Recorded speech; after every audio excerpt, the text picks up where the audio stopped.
অ্যাডিকশনের root কজটাকে, এই যে porn মানুষ এত দেখছে, কেন দেখছে?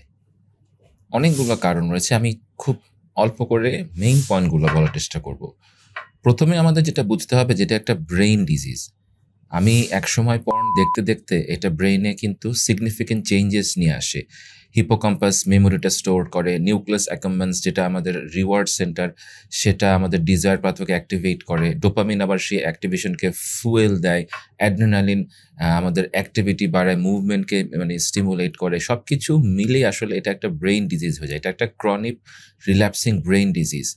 কারণ ব্রেইনের একটা বড় পার্ট ডিসেনসিটাইজ হয়ে যায়। আমি চাইলেই এই জিনিসটা আসলে বাদ দিতে পারবো না। সো ওনাদের রুট কজেস হচ্ছে এটা একটা ব্রেইন ডিজিজ, এটা একটা অসুখ, যে অসুখের কারণে মানুষ এটা ছাড়তে পারে না। অনেক সময় আমরা মনে করি যে এটা তো চাইলেই বোধহয় ছাড়া যায়।